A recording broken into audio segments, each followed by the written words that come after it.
और अब खबरें तफसील से। मौलाना आजाद नेशनल उर्दू यूनिवर्सिटी शोबे फारसी व सेंट्रल एशियन स्टडीज और NCPUL के ज़ेरे एहतमाम मजमाउल बहरैन दारुशिकोह मजहबी और रूहानी नजरिया सुलह कुल की मशअल राह के मौजू पर 2 रोजा बैनुल अक़वामी कॉन्फ्रेंस का इख्तिताम हुआ। Mumtaz scholar दारुशिकोह studies doctor Krishna Gopal ने कहा कि हिंदुस्तान के लोगों की दुआ होती है कि सबका भला हो।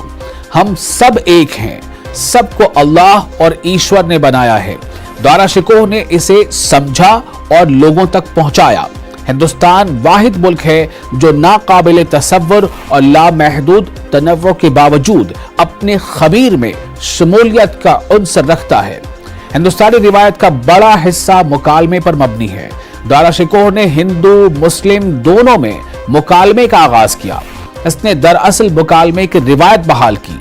डायरेक्टर कौमी कौंसिल बराए फरोग उर्दू ज़बान नई दिल्ली डॉक्टर शेख अकील अहमद ने कहा कि अगर अल्लाह को पहचानना चाहते हो तो पहले खुद को पहचानो। इंसान अल्लाह का खलीफा है। दारुशिकोह इल्म का प्यासा था, उसने जहां से इल्म मिला उसे ले लिया और फिर मजमाउल बहरैन लिखी।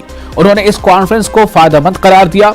दारुशिकोह के प्याम को फरोग देने पर भी जोर दिया गया।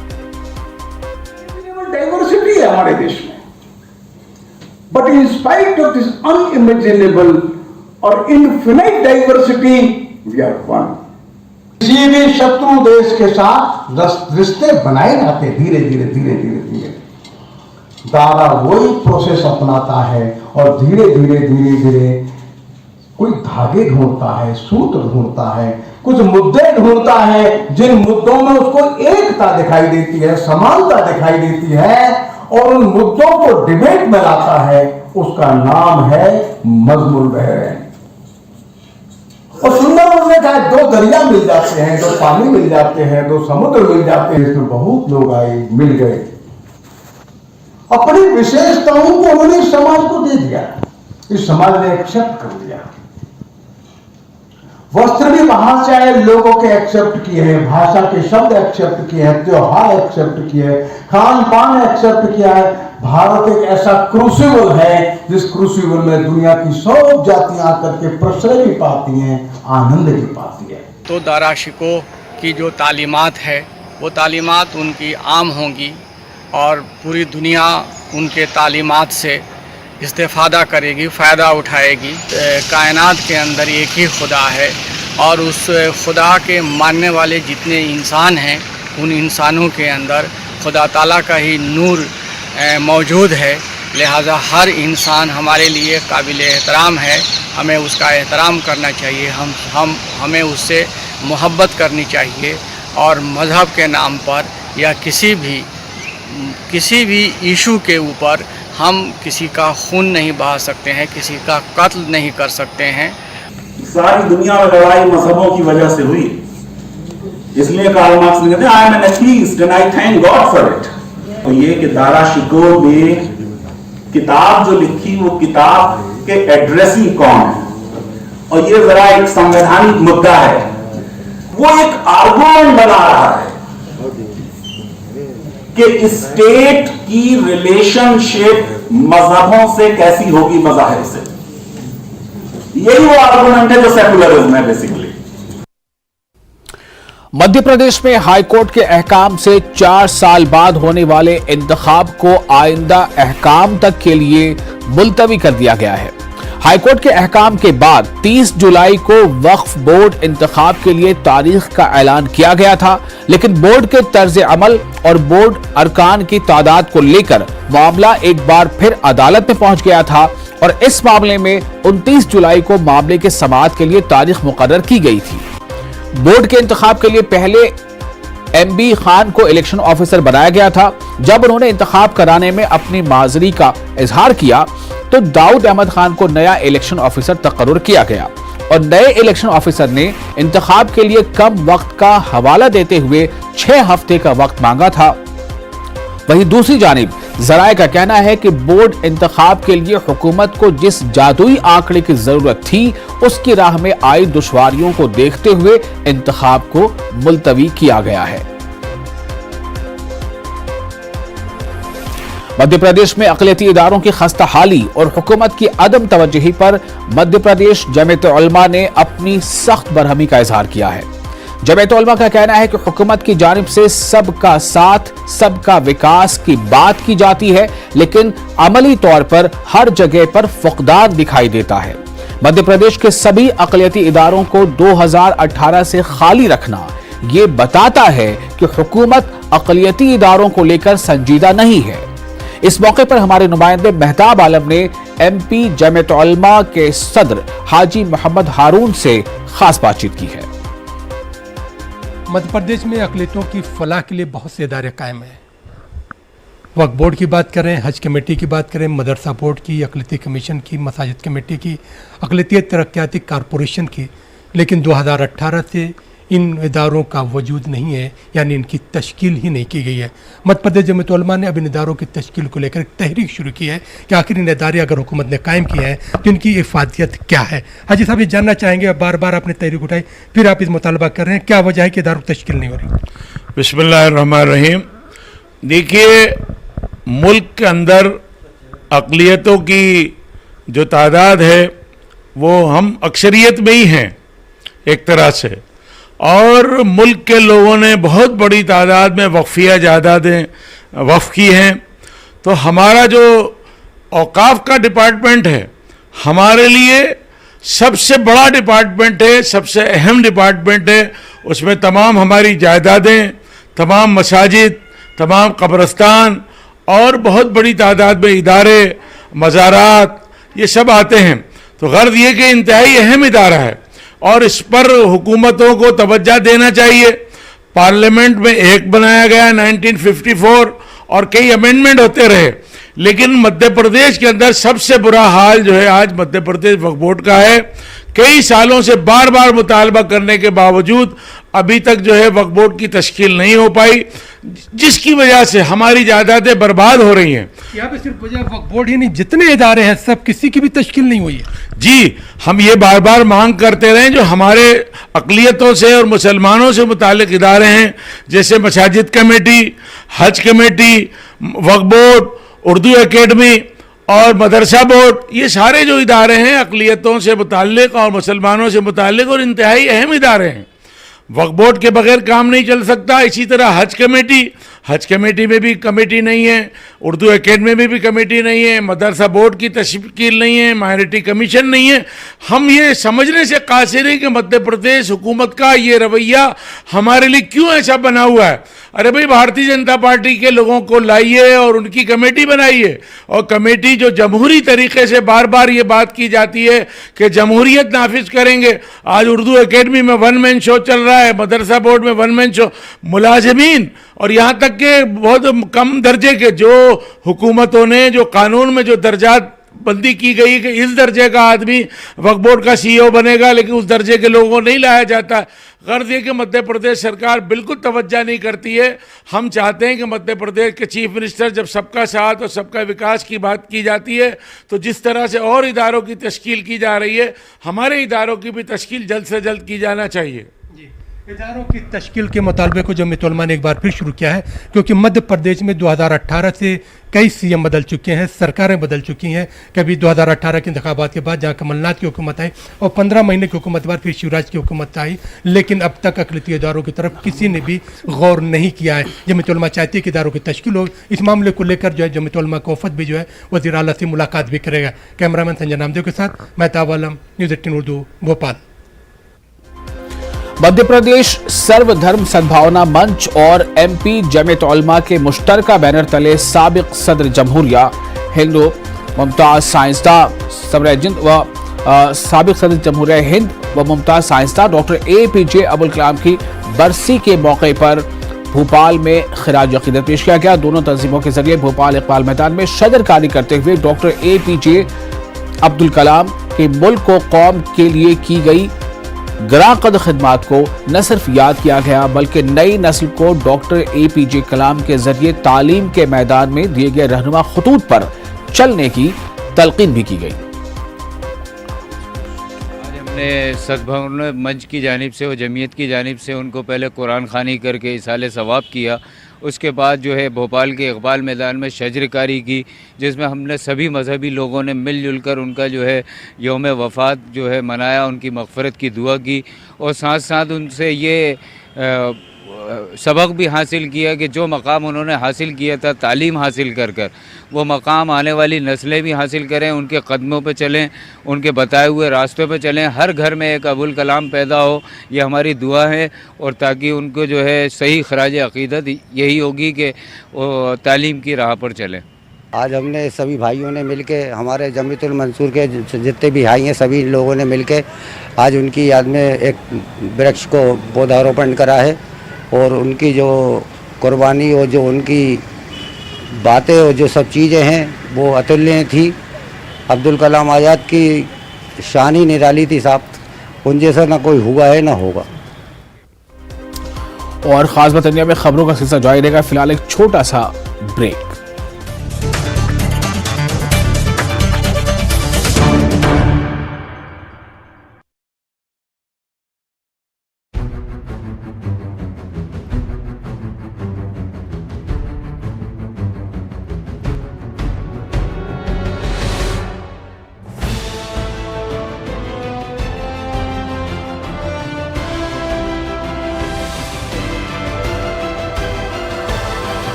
Sixteen channels, 15 languages, 26 states, 1,200 plus reporters, 66.9 crore viewers. India's largest news network, News 18 Network.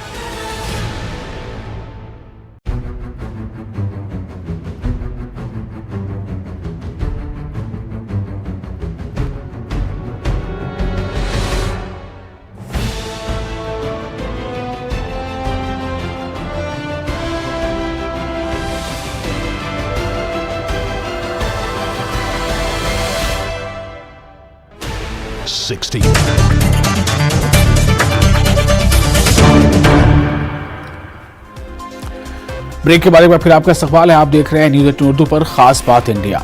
Delhi के तुगलकाबाद किले में खुश्क हो चुकी बावली को बहाल करने की कोशिशें जारी हैं। जामिया हमदर्द और तकनीकी तालीम की काउंसिल इस प्रोजेक्ट पर मिलकर काम कर रही है। इस प्रोजेक्ट की नोडल ऑफिसर डॉक्टर सपना जैन का कहना है कि हर पहलू से इस प्रोजेक्ट पर रिसर्च जारी है कि आखिर किस तरह बावली को नई जिंदगी दी जा सके। एक रिपोर्ट देखिए। दिल्ली जो एक शहर है आलम में इंतखाब, हम रहने वाले हैं उसी उजड़े दयार के। जी हाँ, दिल्ली शहर की तारीख बहुत पुरानी है और बहुत से ख़ानदानों ने दिल्ली पर हुक्मरानी की। आज हम तुगलकाबाद किले में आए हैं। यहाँ पर एक बड़ा काम हो रहा है। जामिया हमदर्द और हुकूमत हिंद की जानिब से यहाँ की जो बावलियाँ हैं जिसका पानी कभी दिल्ली वाले पिया करते थे, उनको ज़िंदा करने की कोशिश की जा रही है।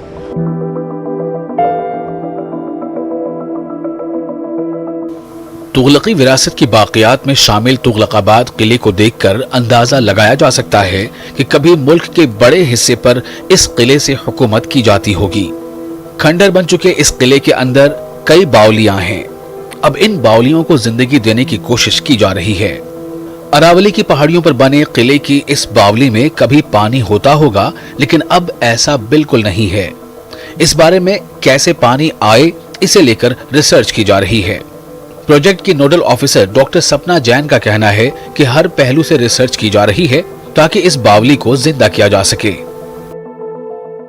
Sir, Jamia Hamdard, ministry of housing and urban affairs और all India council of technical education ने मिलकर इस मुहिम को स्टार्ट किया है, मिशन जल सरोवर संरक्षण। इसमें इस प्रोजेक्ट में हम तुगलकाबाद में जो बावली है उसके विकास के बारे में शोध कर रहे हैं और उसमें हम कैसे नया जीवन ला सकते हैं, उसके सारे मुहिमों पर हम पूरी जानकारी एकत्रित कर रहे हैं। ये बनाया था ताकि जो एनिमीज से हम फ्रीडम ले सके, मतलब जो भी हम एनिमीज से बच सके, तो इसलिए उन्होंने ये फोर्ट बनाया था। बट ये फोर्ट उस टाइम के बाद कंप्लीट नहीं हुआ था, उनके डेथ के बाद भी। सो इस चीज़ को लेते हुए, क्योंकि ये जो फोर्ट है पूरा 6.5 किलोमीटर्स में फैला हुआ है, तो इस हम प्लेस को वेस्ट ना करते हुए तो हमारे गवर्नमेंट ने एक पूरा वो चलाया है कि हम क्यों ना जो हमारे पास पुरानी चीज़ें हैं उन्हीं को हम रिस्टोर करें, ताकि जो फॉरेनर्स वगैरह है जो हमारा टूरिज्म है वो बढ़ सके और हम इनसे मतलब वो एक रेवेन्यू जनरेट कर सके। तुगलकी विरासत के हुक्मरान गयासुद्दीन तुगलक के जरिए इस किले को 1320 ईस्वी में बनवाया गया था, लेकिन ये कभी पूरा नहीं बन सका। 6.5 किलोमीटर के रकबे में फैला हुआ यह किला महरौली के बाद दिल्ली के तौर पर यह दूसरा शहर था। यहाँ पर रहने वाले इस बावली से पानी पीते थे। फिलहाल रिसर्च टीम को कई दिक्कतों का सामना है, जिनमें बारिश का पानी जमा न हो पाना और जमीन में नीचे पानी न होना शामिल है। इसके आसपास तो पानी का बिल्कुल मौजूदगी नहीं है, तो हमने देखा है कि इसमें पानी लाने में बहुत दिक्कत आने वाली है और यहाँ पर बारिश का पानी टिकता नहीं है। तो उसको देखते हुए हमने कुछ प्लान सोचे हैं कि हम इसे कैसे सही कर सकते हैं। दिल्ली में जो है 12 बाउलियाँ पूरी ज़िंदा की जा रही हैं वापस, तो हमारा उनमें से एक ये वाली तुगलकाबाद फोर्ट बाउली है।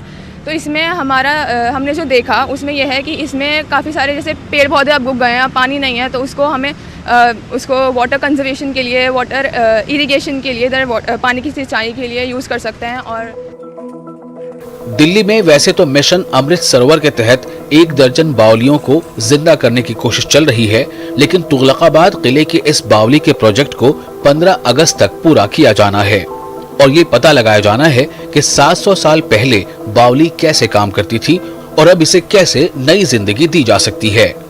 इन लोगों को 8 अगस्त तक सबमिट करना है।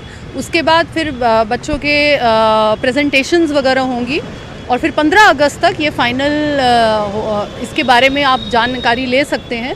तो 15 अगस्त तक का मिशन है, क्योंकि ये प्रधानमंत्री नरेंद्र मोदी का एक सपना है कि हमारे जो ये क्षेत्र हैं ये सारे इनमें जीवन दान वापस आए। एक बड़ा सवाल यही है कि पहाड़ी पर बना एक किला और उसके अंदर बावली जो अब खुश्क हो चुकी है, उसको हयात नो यानी उसे नई ज़िंदगी देने की कोशिश की जा रही है और ये सब कुछ हुकूमत हिंद यानी वज़ीर आज़म प्रधानमंत्री नरेंद्र मोदी की एमा पर हो रहा है। कैमरामैन योगेंद्र के साथ खुर्रम शहजाद, न्यूज़ 18 दिल्ली। उस्ताद शायर नुसरत ग्वालियारी की किताब सफ़र दरपेश का दिल्ली में रस्म इजरा किया गया। सफ़र दरपेश नुसरत ग्वालियारी का शेरी मजमुआ है। दिल्ली के उर्दू अदबा और शोरा ने अंजुमन तरक्की उर्दू हिंद की इमारत में मुनक़िदा प्रोग्राम में शिरकत की। इस मौके पर नुसरत ग्वालियारी के दौर और उनकी खिदमात को याद किया गया और उनके अदब को याद किया गया। अदबा ने कहा कि नुसरत ग्वालियारी ने गज़लों की रिवायत को जिंदा रखा है, जो उर्दू अदब के लिए अहम है। दौर भी देखा था जिस ज़माने में जिगर, फ़ानी, हसरत और उस जैसी नस्ल मौजूद थी, तो गज़ल ने और ख़ास तौर से उनकी गज़ल ने, जिसे हम कहते हैं कि जदीद गज़ल 20वीं सदी में कहते हैं, तो उनकी गज़ल वो तमाम तकाज़े पूरे करती है जो इसमें मजमूए में उनकी गज़लें हैं, जो अहद हाजिर की गज़ल है। देखिए, कलाम कोई भी हो, चाहे वो नसरी हो या मंजूम हो, वही मकबूल रहता है और उसी को हयात जावेद मिलती है, जिसकी मानवियत हर ज़माने में रहे। क्लासिकी अदब जो है असल में बहुत बड़ी बात है, कोई मतलब बहुत आसान चीज़ नहीं है कि किस चीज़ को क्लासिक का दर्जा। अभी तो नुसरत साहब को गए हुए बहुत ज़माना भी नहीं हुआ, लेकिन ये वाक़या है कि उन्होंने जो टूल्स इस्तेमाल किए शायरी में, तो वो ही हैं जो हमारे क्लासिकल शुरा इस्तेमाल करते थे। तो वो जो क्लासिकी रिवायत है हमारे यहाँ, वो कहीं टूटती है, कहीं ब्रेक होती हुई नज़र आती है कुछ लोगों के यहाँ, लेकिन ये उस सिलसिले के आदमी है कि जिन्होंने उस रिवायत को आगे बढ़ाया। देखिए, नुसरत ग्वालियरी जो थे उस्ताद शोरा में थे, और एक बात का ये ख्याल रखना चाहिए कि वो उन लोगों में से थे जो बज़ाहिर आपको मुशायरे के शायर नज़र ना आए, लेकिन सुखन फहम भी थे, सुखन शनाज भी थे और एक कोहना मश्क और पुख्ता गो शायर भी थे।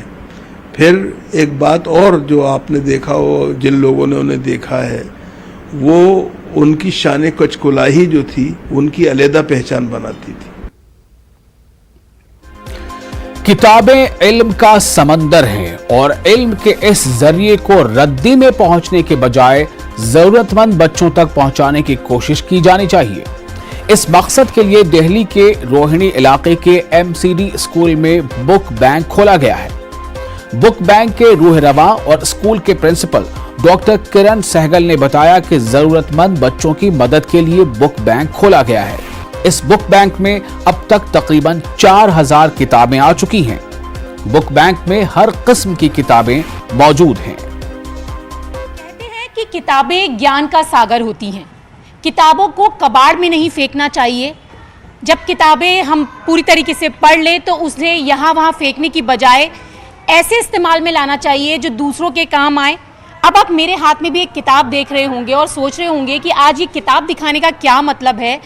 आपने बहुत सारे बैंक के बारे में तो सुना होगा। आज हम आपको एक ऐसा बैंक दिखाएंगे जहां पर आप किताबें भी डोनेट कर सकते हैं।